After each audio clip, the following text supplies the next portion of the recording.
मुख्यमंत्री अशोक गहलोत से। मंत्र से भी कहा सारा जो है बीजेपी को तमाम बातें आपने ज्ञापन भी सौंपने गए।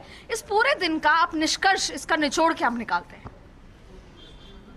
निष्कर्ष ये निकालते हैं कि जो कार्यकर्ताओं में उत्साह पैदा हुआ पूरे देश के अंदर, आप अगर अन्याय करोगे नेता के साथ में तो ऐसे ही होता है। इंदिरा जी के साथ में भी इन्होंने उस वक्त में यही बीजेपी आज जिसका नाम है, इसका नाम जनता पार्टी था, उसके पहले जनसंघ था, उस वक्त इन्होंने इंदिरा जी को जो चुनाव जीत के आई थी बाई इलेक्शन, उनको पार्लियामेंट से निकाल दिया और साथ में इन्होंने उनको मेंबरशिप ख़त्म कर दी और साथ में जेल भेज दी। उस वक्त भी यही माहौल था। आज देखिए आप जो लोग आए हुए हैं वापस जाने का नाम नहीं ले रहे हैं, कल भी रुकेंगे वो। तो इसका मानना है कि लोगों की कमिटमेंट है कि जो हमारा नेता है उनके खिलाफ में इस प्रकार के ईडी कार्रवाई करे। सोनिया जी को नोटिस दिया हुआ है।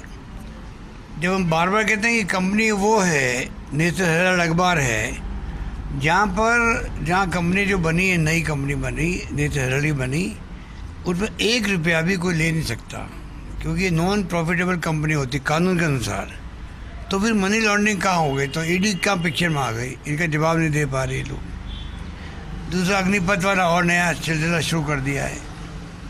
आप कल्पना करो, इतना बड़ा निर्णय पूरे देश के फ्यूचर का, सुरक्षा का, उसके लिए इनको पार्लियामेंट में डिस्कशन करवाना चाहिए था।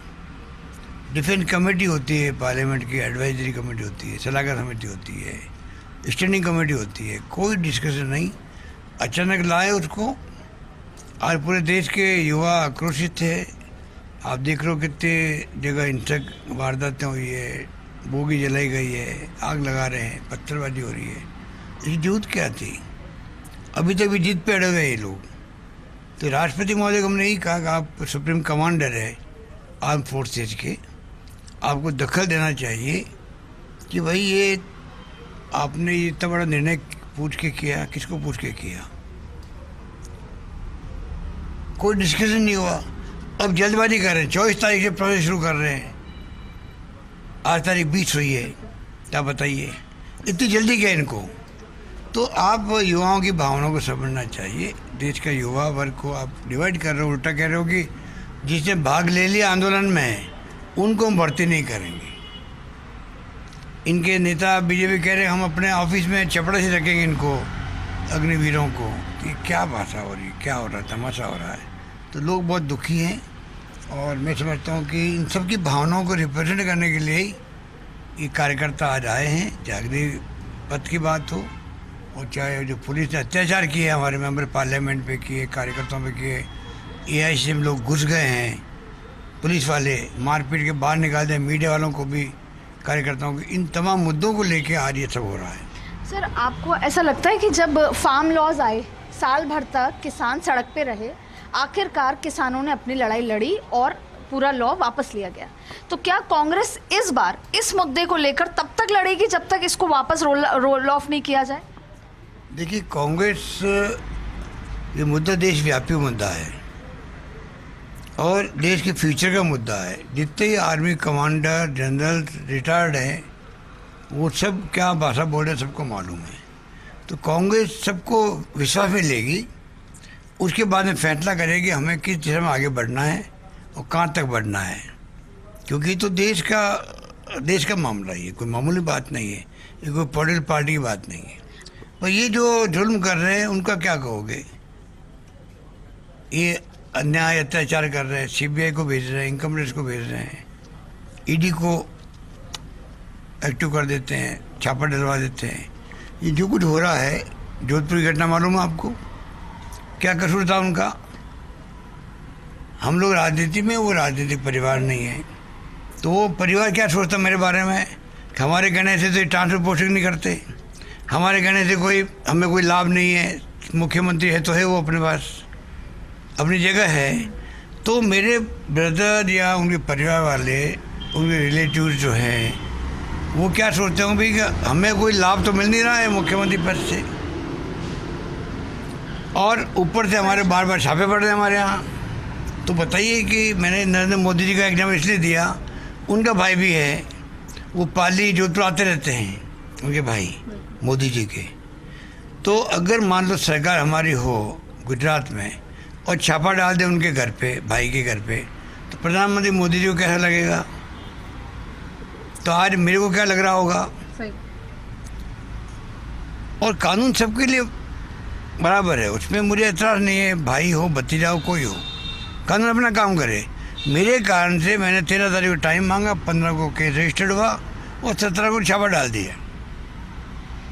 तो इस प्रकार की हरकतें अच्छी नहीं है। बिल्कुल, आप हमेशा से शुरुआत से चिकमंगलुरु 1977 की आपने बात कही और अब है 2022, कांग्रेस के पास चुनौती है ईडी का बिना वजह का प्रेशर, जैसा कांग्रेस हमेशा कहती आई है। दूसरा राहुल गांधी को आगे का युवा नेतृत्व। तीसरी बात है युवाओं का इस तरह का ऐसे लॉज आ जाना जो देश के युवा, देश की महिला या देश के गरीब किसान के लिए नहीं है। तो क्या आपको लगता है कि वो वाला मोमेंटम अब क्रिएट हो पाएगा कार्यकर्ताओं के अंदर कि भाई जेल भी जाना पड़े, सड़कों पे लेटना भी पड़े, तो कांग्रेस के कार्यकर्ता तैयार है? आपका क्या एनालिसिस है? देखिए, ये इनकी हरकतों ने जो एक्टिव नहीं थे कार्यकर्ता उनको भी एक्टिव कर दिया है। हमारे लिए शुभ संकेत है ये। और देश की जो समस्याएं हैं, बेरोजगारी की है, महंगाई की है, आतंक की है, आतंक है ये, ईडी का, इनकम टैक्स का, सीबीआई का, पुलिस का आतंक है दिल्ली के अंदर। हमारे लोगों ने ना पत्थरबाजी करी ना हिंसा करी दिल्ली के अंदर, और पत्थरबाजी नहीं करने के बावजूद भी, शांति रखने के बावजूद भी पुलिस पिटाई कर रही है, उनको ले जा रही है पकड़ करके, ऑफिस में हमारे घुस गए आईसीसी के अंदर। तो ये उल्टा हो रहा है, ये तमाम बातें पब्लिक देख रही है। इसलिए कोई आश्चर्य की बात नहीं कि मोमेंट धीरे धीरे बड़ा मोमेंट बन जाए। और 3 सेना अध्यक्षों को बैठाया गया कल प्रेस कॉन्फ्रेंस के अंदर। वाई क्यों किया गया? ये तो लोकतंत्र है। रक्षा मंत्री बैठते, गृह मंत्री बैठते, प्रधानमंत्री जी को संदेश देते वो कोई, तो समझ में बात आती। आप सेना के प्रमुखों को आप इस प्रकार क्यों इंस्ट्रक्शन करवा रहे हो सफाई देने के लिए? गलती आप कर रहे हो और उनको आप इन्वॉल्व कर रहे हो। पता नहीं उनका कितना योगदान है इस फैसले के अंदर, हमें नहीं मालूम है, परंतु फैसला ऐसा हुआ है कि आशंकाएं पैदा कर रहा है वो फैसला। जितनी गहरे में जाओगे उतनी ज़्यादा संदेह आपको मिलेंगे उसके अंदर, उतनी गहरे में जाओगे जितनी आपको आशंकाएं मिलेगी। पता नहीं इनका फ्यूचर क्या होगा, आरक्षण का क्या होगा किसी को नहीं मालूम। चपरासी बनने के लिए तो जाएंगे नहीं वो। कैलाश विजयवर्गीय जो इनके नेता है वो कह रहे हैं हमारे ऑफिस में चपरासी बन जाएंगे लोग, तो अग्निवीर इसलिए बनाए जा रहे हैं क्या? तो ये जो स्थिति विस्फोटक स्थिति बन गई है, इसको हम अपील करते हैं नौजवानों से भी कोई हिंसा नहीं करे। कांग्रेस उनके साथ खड़ी मिलेगी। सोनिया गांधी जी ने और राहुल गांधी ने बाकायदा ये कहा है कांग्रेस उनके साथ खड़ी मिलेगी, हम उनके साथ रहेंगे और हम देखेंगे कि सरकार का रवैया क्या रहता है आगे, उसके बाद फैसला करेंगे। तो अग्निपथ का तकलीफ और ईडी का मिसयूज, ये दो मुख्य बातें हैं जो मुख्यमंत्री अशोक गहलोत ने यहाँ पर कहा। और ये कहा कि अपने उन्होंने कई बार इस बात के लिए कहा, अपना उन्होंने दुख भी जताया कि मैंने 13 तारीख को समय मांगा और 15 तारीख को मेरे भाई पे छापा हुआ, उनकी क्या गलती थी? हाँ, कार्रवाई करे जाए, लेकिन उस मकसद से नहीं जिस मकसद से ये कर रहे हैं। तमाम बातें हैं, लगातार आरोप प्रत्यारोप का दौर चल रहा है। मुख्यमंत्री अशोक गहलोत, जोधपुर हाउस के बाद। कैमरा पर्सन यश माथुर के साथ अदिति नागर, जोधपुर हाउस, दिल्ली।